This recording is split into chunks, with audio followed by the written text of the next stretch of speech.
ఒక మనిషి భయంతో ఎందుకు బతుకుతూ ఉంటాడు, కానీ వేరొక మనిషి చాలా పీస్ఫుల్గా హ్యాపీగా ఉంటూ ఉంటాడు. ఇది ఎందుకు జరుగుతుంది? ఎందుకు కొందరు జీవితం అంతా సర్వైవల్ మోడ్లోనే ఉంటారు, మరి కొందరు ఎక్స్ట్రాడినరీ అవేర్నెస్లో జీవిస్తూ ఉంటారు? Ancient yogis believed human consciousness evolves through energy centres called chakras. Chakras అనబడే ఎనర్జీ సెంటర్స్ ద్వారా మన కాన్షియస్నెస్ అనేది ఇవాల్వ్ అవుతుంది అని వాళ్ళు చెప్పారనమాట. And the force behind this evaluation was called kundalini. ఏదైతే ఈ ఫోర్స్ ఉందో ఈ ఇవల్యూషన్కి, దాన్నే కుండలిని అని అంటారు. మనము కుండలిని గురించి 5 ఎపిసోడ్స్ చాలా క్లియర్గా చేసుకున్నాము. సో ఎవరైతే ఆ ఎపిసోడ్స్ మిస్ అయి ఉంటారో అవి ప్రతి ఒక్కటి, each and every episode is important. ప్రతి ఒక్క ఎపిసోడ్స్ చూసి మీరు దాని గురించి చాలా క్లియర్ ఇన్ఫర్మేషన్, సైంటిఫిక్గా ఏం జరుగుతుంది మన బాడీలో అని తెలుసుకోవచ్చు. But what if Kundalini is not mythology, but a symbolic explanation of human transformation itself? Yogis tradition ప్రకారము kundalini was described as a dormant energy. సింబాలిక్గా దాన్ని ఒక coiled serpent at the base of the spine, మన spine యొక్క బేస్లో end దగ్గర 3 చుట్టలు చుట్టుకున్న ఒక పాము ఉన్నట్టుగా ఉంటుంది ఆ ఎనర్జీ అని వాళ్ళు దాన్ని డిస్క్రైబ్ చేస్తూ ఉండేవారు. ఆ ఎనర్జీని ఎప్పుడైతే మనము అవేకన్ చేస్తామో, ఎప్పుడైతే జాగృతం చేస్తామో, కుండలిని జాగృతం అయ్యింది అని చెప్తూ ఉండేవారు. సో ఇది ఇలా ఉంచితే సైంటిఫిక్గా చెప్పాలి అని అంటే kundalini can also be understood as peak nervous system integration. So మన నర్వ్ సిస్టమ్ని పీక్ లెవెల్లో సమన్వయం చేసుకోవడం, హైట్ అండ్ అవేర్నెస్లో ఉండడం, and alignment of body, mind, emotions and consciousness, ఇవన్నీ కలిపితేనే కుండలిని జాగృతము అని చెప్పవచ్చు అన్నమాట. The awakening of Kundalini may represent the gradual evolution of human consciousness. ఈ సెంటెన్స్కి చాలా అర్థం ఉంది. ఈ లైన్ని సింపుల్గా ఇలా ఎక్స్ప్లెయిన్ చేయవచ్చు. కుండలిని మేల్కోవడం అంటే మన జ్ఞానం, అవగాహన, consciousness step by step evolve అవ్వడం. లేదంటే మనిషి అవేర్నెస్ ఒక్కసారిగా కాదు, స్థాయిగా డెవలప్ అవుతూ ఉంటుంది. యోగులు ఆ స్టేజెస్నే చక్రాస్గా డిస్క్రైబ్ చేశారు. చక్రము అనగానే మనకి ఏం గుర్తు వస్తుంది? ఏదైనా ఒక రొటేట్ అయ్యేది, రౌండ్గా ఉండే ఒక స్పిన్నింగ్ సెంటర్ లాంటి విధానం ఉన్నది అని తెలుస్తూ ఉంటుంది. సో ఏన్షియంట్ యోగీస్ ఏం బిలీవ్ చేశారు అని అంటే హ్యూమన్ బాడీ కేవలం ఫిజికల్ మాత్రమే కాదు, ఇది ఎనర్జెటిక్ ప్లస్ సైకలాజికల్ అని గమనించారు. సో దాన్ని చక్రాస్ అని డివైడ్ చేసి మనకి చెప్పబడ్డాయి అన్నమాట. సో సైకో ఎనర్జెటిక్ సెంటర్స్ అని చెప్పవచ్చు వీటిని. ఎందుకు అనంటే emotions, awareness, behaviour patterns, consciousness layers ఇవన్నీ కూడా ఇన్వాల్వ్ అయ్యి ఉన్నాయి ఈ చక్రాస్లో. సో సైంటిఫిక్గా చెప్పాలి అంటే chakras symbolically correlate with nerve system regions, endocrine glands, emotional processing patterns. సైంటిఫిక్గా ఇవన్నీ ఈ చక్రాస్లో జరిగే విధానాలలో ఇన్వాల్వ్ అయ్యి ఉన్నాయి అని అర్థము. This is symbolical and interpretive, not fully established medical science. అంటే మెడిసిన్ వైజ్గా లేదంటే సైన్స్ వైజ్గా ఈ చక్రాస్ని మనము కంప్లీట్గా ఇంటర్ప్రిట్ చేసి చెప్పలేకపోతున్నాము. ఎందుకు అనంటే ఇవన్నీ కనిపించే భాగాలు కాదు మన బాడీలో. మన ఒకవేళ ఒక వైర్ని తీసుకుంటే అందులో కరెంటు ఎలాగా కనిపించదో, జస్ట్ స్ట్రింగ్స్ మాత్రమే కనిపిస్తూ ఉంటాయి.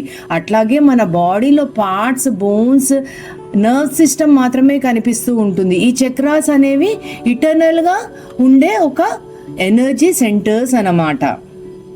ఇప్పుడు మనము main concept, why does kundalini move through chakras. Kundalini అనేది చక్రాల వైజ్గానే ఎందుకు మూవ్ అవుతుంది అని ఇప్పుడు తెలుసుకోబోతున్నాం.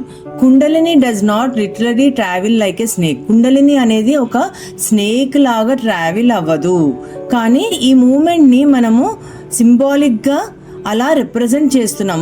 ఆ ఎవల్యూషన్ ఆఫ్ అవేర్నెస్ని ఆ స్నేక్ రూపంలో ఉంటుంది అని చెప్పుకుంటూ ఉండడం జరిగిందని. రూట్ చక్ర దేనికి యూజ్ అవుతుంది? సర్వైవల్ కోసం. అంటే మనం బేసిక్ నీడ్స్ ఏముంటాయి? ఫుడ్, క్లోతింగ్, షెల్టర్, ఈ 3 ఉంటాయి. కాబట్టి ఆ రూట్ చక్ర అనేది ఆ సర్వైవల్ మోడ్లోనే తిరుగుతూ ఉంటుంది. ధనము సంపాదించుకోవాలి, ఎందుకు? తినడానికి, బతకడానికి. మనం మినిమంగా ఉండాల్సినవి తెచ్చుకోవడానికి ఈ రూట్ చక్ర వైజ్గా ఈ సర్వైవల్ అంటే బ్రతుకు తెరువు కోసం యూజ్ అయ్యే చక్ర అన్నమాట ఇవి. అంటే మన లెవెల్ ఆఫ్ కాన్సన్ట్రేషన్, మన అవేర్నెస్ అనేది ఆ లెవెల్లోనే స్ట్రక్ అయి ఉన్నాము అని అర్థం అన్నమాట. నెక్స్ట్ సేక్రల్ చక్ర వస్తుంది. నెక్స్ట్ సోలార్ ప్లెక్సస్ చక్ర వస్తుంది. సేక్రల్ చక్ర ఏమో ఇమోషన్స్కి అండ్ మన క్రియేటివిటీకి, వీటన్నిటికీ ఉంటుంది. వీటి గురించి మనం ఫర్దర్గా చాలా గట్టిగా ఎక్స్ప్లెయిన్ చేసుకోబోతున్నాం. సోలార్ ప్లెక్సస్ చక్ర అంటే మన బొడ్డు భాగంలో ఉండే చక్ర అన్నమాట. హార్ట్ చక్ర, థ్రోట్ చక్ర, థర్డ్ ఐ చక్ర, ఇలాగా చక్రాస్ అనేవి కింది నుంచి అంటే రూట్ నుంచి పైకి ఒక్కొక్క స్టేజ్లో పైకి పంపబడి ఉన్నాయి. అంటే ఏంటి? మనము బేసిక్ నీడ్స్ నుంచి, తర్వాత ఇమోషన్స్ నుంచి, మన వాంట్స్, కోరికల దగ్గర నుంచి, మన ఐడెంటిటీ మనం ప్రూవ్ చేసుకోవడం దగ్గర నుంచి, నెక్స్ట్ కంపాషన్ అంటే మొత్తము సర్వము ఒకటే, అందరూ నాలాగే ఉన్న జీవులు ఈ ప్రపంచంలో అని ప్రతి మనిషిని ప్రేమగా చూసుకోవడము.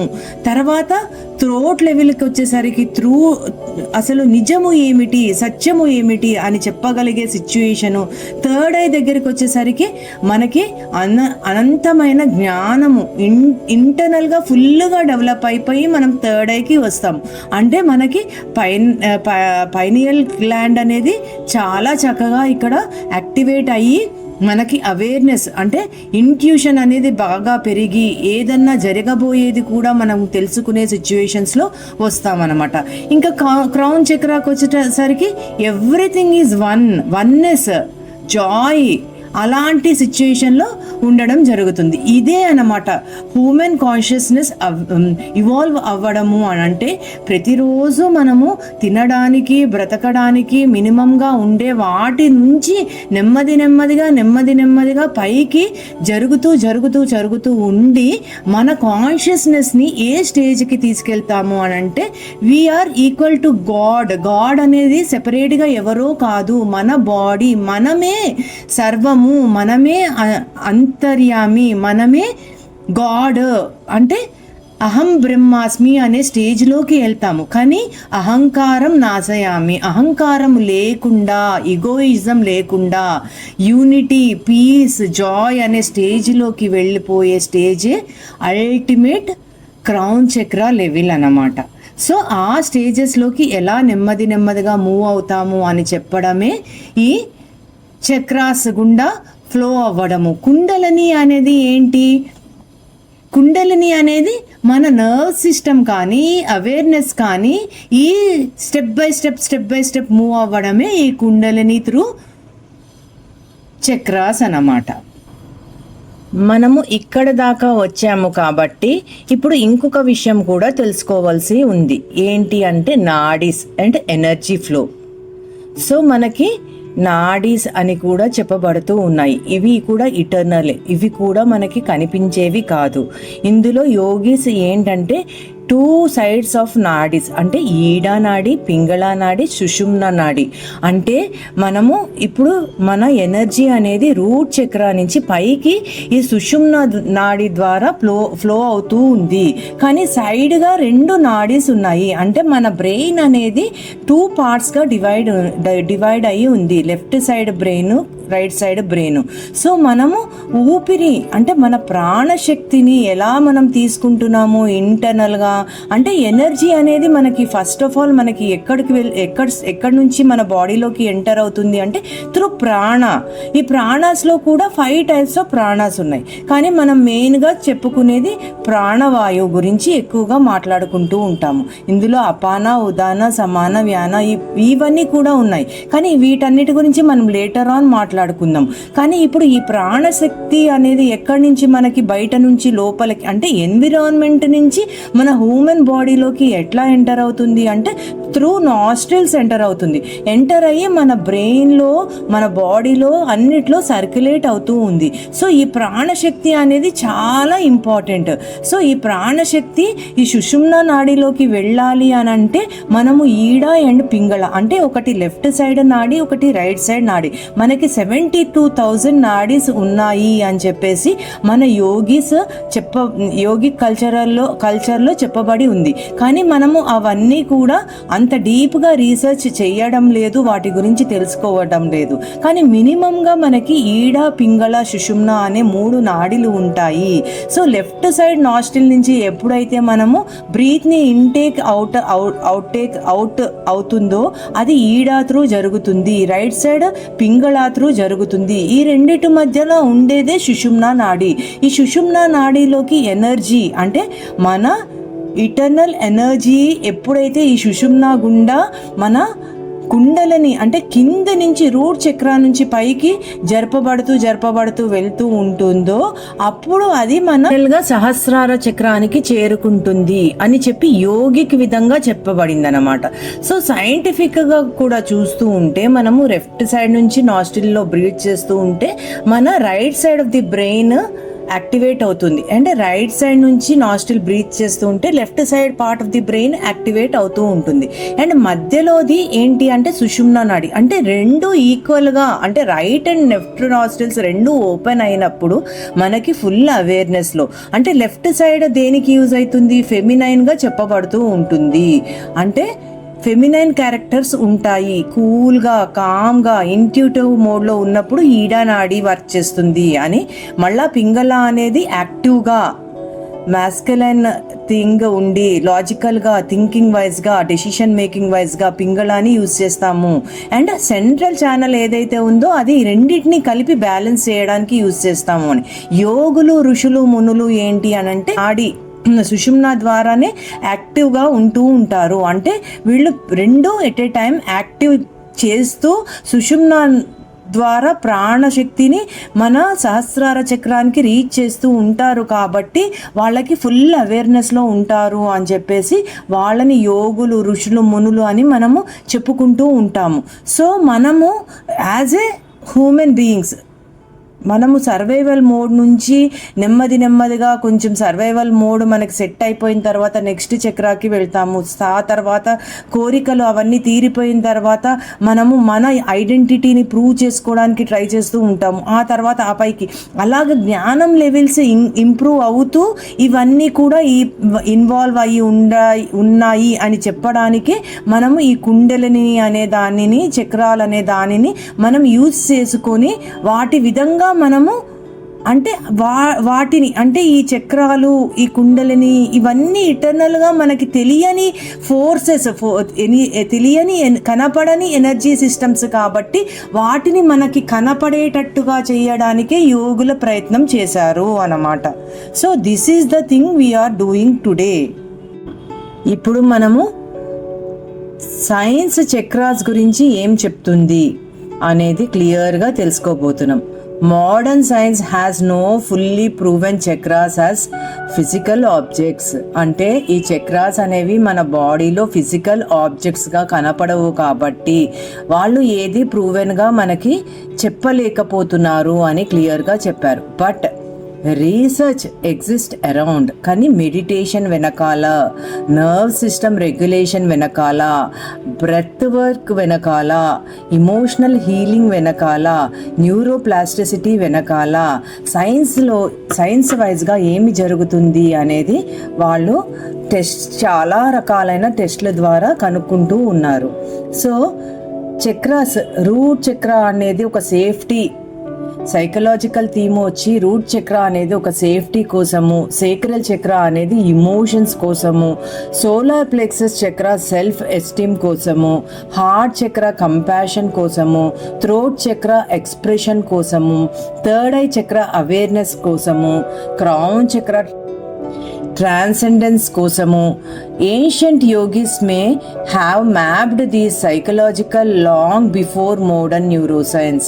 మోడర్న్ న్యూరోసైన్స్ ఎగ్జిస్ట్ అవ్వడానికి కొన్ని వేల సంవత్సరాలు ముందరే యోగిస్ వీటన్నిటి మీద అవగాహన తెచ్చుకుని వాటి అన్నిటినీ డైరెక్ట్గా ఇది అని ఫిజికల్గా ఎక్స్ప్లెయిన్ చేయలేరు కనుక వాటికి ఒక రూట్ చక్ర అని, సేక్రల్ చక్ర అని ఒక చక్రాస్ని వైజ్గా ఆ చక్ర అంటే ఒక చక్ర అనేది ఒక లోటస్ రూపంలో ఉంటుంది. ఆ లోటస్కి ఇన్ని పెటల్స్ ఉంటాయి, ఆ కలర్స్ మారుతూ ఉంటాయి ఒక్కొక్క స్టేజ్ ఇంప్రూవ్ అయ్యే కొద్దీ అనే ఒక అవగాహనని మనకి క్రియేట్ చేయడానికి మన యోగిస్ ఎప్పుడూ ట్రై చేస్తూ ఉన్నారు. వీటి మీద అవేర్నెస్ తెచ్చుకుంటూ మన జ్ఞానాన్ని పెంచుకుంటూ వెళ్ళడమే చక్రాస్ అన్నమాట. ఇప్పుడు ఈ చక్రాస్ వెనకాల బీజాక్షర అంటే షట్చక్ర సాధన అని కూడా చెప్తూ ఉంటారు చాలామంది. సో మన యోగిక్ ట్రెడిషన్ ప్రకారము షట్చక్ర సాధన అనేది చేయడం జరిగేది. సో ఒక్కొక్క చక్రాకి ఒక బీజాక్షరంతో దాన్ని ప్రాక్టీస్ అంటే దాన్ని ఒక బీజాక్షరానికి ఒక వైబ్రేషన్ ఉంటుంది. ఆ వైబ్రేషన్ అనేది యూనివర్స్లోకి వెళ్ళినప్పుడు ఆ వైబ్రేషన్కి రిలేటెడ్గా ఇంకొక వైబ్రేషన్ ఉండే ఫ్రీక్వెన్సీని క్యాచ్ చేయడం వల్ల మన బాడీ అదొక మంచి అవగాహన శక్తి అనేది డెవలప్ చేస్తూ ఉంటుందన్నమాట. సో ఏది కూడా ఊరికనే రాలేదు. సైన్స్ కానీ అటు స్పిరిచువాలిటీ కానీ రెండూ చెప్పేది ఒకటే ఫైనల్గా. ఏంటి అంటే సైన్స్ వైజ్గా ప్రూవెన్ థింగ్స్ని మనకు చెప్తూ ఉన్నాయి. స్పిరిచువాలిటీ ఎప్పటి నుంచో ఎగ్జిస్ట్ అవుతుంది లాంగ్ బ్యాక్. సో వాటి అన్నిటి మీద పట్టుని తెప్పించడానికి వాళ్ళు ఇలా చెప్పేవారు అన్నమాట. సో ఓం చాంటింగ్ వెనకాల హమ్, సో చాంటింగ్ వెనకాల సో హమ్ చాంటింగ్ వెనకాల ఒక్కొక్క బీజాక్షరం వెనకాల ఒక్కొక్క ఎనర్జీ లెవెల్స్ దాటడం అనేది జరుగుతూ ఉంటుంది.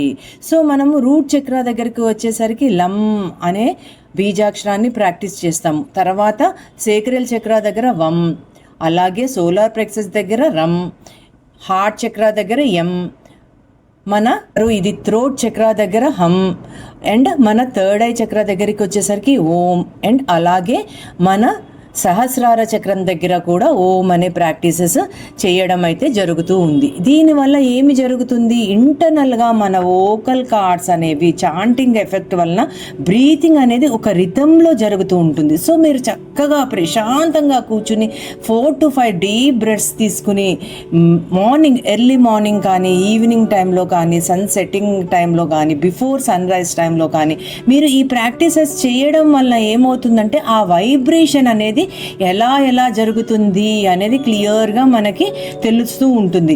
వోకల్ కార్డ్ వైబ్రేషన్ అనేది జరుగుతూ ఉంటుంది. చాంటింగ్ ఎఫెక్ట్స్ బ్రీతింగ్ రిథమ్ని ఒక సిస్టమేటిక్ వేలో పంపుతుంటాయి. దానివల్ల సుషుమ్నాలోకి మన అవేర్నెస్, మన ఎనర్జీ అనేది ఫ్లో అవ్వటం జరుగుతుంది. దానివల్ల మైండ్లో పీస్, కామ్నెస్, సేఫ్టీ, సెక్యూరిటీ ఇవన్నీ డెవలప్ అవుతూ ఉంటాయన్నమాట. సో ఇవన్నీ ఇంటర్లింక్డ్.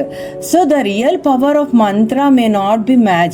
మంత్ర అనేది సైంటిఫిక్ వరల్డ్లో ప్రతి వర్డ్లో ఒక సిలబుల్, ఒక స్ట్రెస్, ఒక వర్డ్ని కొంచెం గట్టిగా నొక్కి పెట్టి మళ్ళీ ఇంకొక వర్డ్ని రిలీజ్ చేస్తూ ఉంటారు. దానివల్ల బ్రెత్ ఏమవుతుంది, అప్ అండ్ డౌన్స్ అవుతుంది. ఒక రీతిలో ఆ బ్రెత్ అనేది పైకి కిందకి జరగడం వల్ల అవి చాలా మంచి వైబ్రేషన్ని బయటకి పంపుతూ ఉంటాయి అన్నమాట. This is where the mantras chanting వల్ల చాలా యూజెస్ ఉన్నాయి అని చెప్పడం జరుగుతుంది. Everything has behind science. Science ప్రతి దాంట్లో ఉంది, కానీ ఆ సైన్స్ మనం చెప్తే ఇది అని తెలుస్తుంది. సో తెలియకుండా కూడా చేస్తే దానివల్ల ప్రయోజనాలు ఉండవంటే 100% రిజల్ట్స్ తీసుకుంటాము. సో ఏదన్నా కూడా మనము తెలుసుకుని చేయడం వల్ల అవేర్నెస్ తోటి తెలుసుకుని సైన్స్ ఏం చెప్తుంది, స్పిరిచువాలిటీ ఎలా ఉంది అని తెలుసుకోవడం వల్ల మనకి ఇంకా ఎక్కువ బెటర్మెంట్, ఇంకా బాగా చేయడము అనేది జరుగుతూ ఉంటుందన్నమాట. సో ఈ చక్రాస్ పైన అవగాహన తెచ్చుకుని వాటిపైన బీజాక్షర ప్రాక్టీసెస్ కానీ బ్రీతింగ్ ప్రాక్టీసెస్ కానీ చేయడం వల్ల emotional stability, gratitude, awareness, calmness, compassion, clarity ఇవన్నీ రావడం జరుగుతూ ఉంటుందన్నమాట.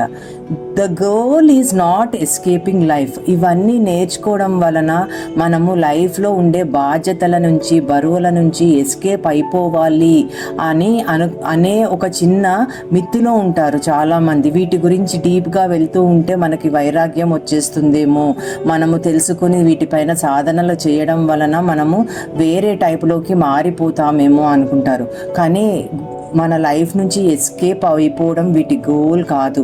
But becoming more conscious with in life. మన ఇంటర్నల్గా ఏమి జరుగుతుంది, మనమే ఒక శక్తిని మనము చూడలేకపోతున్నాము. ఇంటర్నల్గా ఏమి జరుగుతుంది అనే ఒక అవేర్నెస్ని తెచ్చుకోలేకపోతున్నాము. సో వీటి గురించి డే బై డే దాని నాలెడ్జ్ని, దాని అవేర్నెస్ని, మనం కాన్షియస్గా చేసే పనులు మనము అన్కాన్షియస్గా వచ్చే రిజల్ట్స్కి వాటి వలన జరిగే వాటికి మనము చాలా బాధ్యత వహించవలసి వస్తుంది. మన ఎమోషన్స్ని కంట్రోల్ చేసుకోకపోతే, మన ఈగోస్ పైన మనము స్టెబిలిటీ తెచ్చుకోకపోతే అనేది వీటి అన్నిటి వెనక ఉండే మెయిన్ అంబిషన్ అన్నమాట. సో కన్క్లూజన్ ఏంటి అని అంటే, maybe chakras are mystical fantasy. అంటే చక్రాస్ అనేవి కనిపించకపోయిన ఒక ఫిజికల్ ఆబ్జెక్ట్స్ అయి ఉండొచ్చు, మన బాడీలో ఫిజికల్ పార్ట్స్ అయి ఉండొచ్చు. But symbolical maps of human transformation. వీటిలోనే అసలైన ఎనర్జీ దాగి ఉంది. And Kundalini may simply represent awakening of human potential itself. So next episode నుంచి మనము అసలు ఒక్కొక్క చక్ర దేనిని ఇండికేట్ చేస్తుంది, ఆ చక్రాన్ని ఎలా సాధన చేయాలి, ఆ లెవెల్లో నుంచి మనము ట్రాన్స్ఫార్మ్ అయ్యి నెక్స్ట్ లెవెల్లోకి ఎలా వెళ్ళాలి అనేది క్లియర్గా చెప్పుకోబోతున్నాం. So see you in the next episode. So ఎవరికైతే ఈ ఎపిసోడ్ నచ్చి ఈ పాత్లో ట్రావెల్ చెయ్యాలి అని అనుకుంటున్నారో, ఈ పాత్ వైజ్గా ఇంట్రెస్ట్ ఉంది అని ఫీల్ అవుతున్నారో వాళ్ళు తప్పకుండా ఈ ఛానల్ని సబ్స్క్రైబ్ చేసుకోండి, లైక్ చేయండి. అండ్ ఇలాంటి ఇంకా బెటర్ కాంటెంట్స్ మీకు తేవడానికి నేను ట్రై చేస్తూ ఉంటాను. అండ్ మీ డియర్ వన్స్ ఎవరైతే ఉన్నారో వాళ్ళకి షేర్ కూడా చేయండి. And comment in the comment box for next episode root chakra అని చెప్పి. Thank you so much.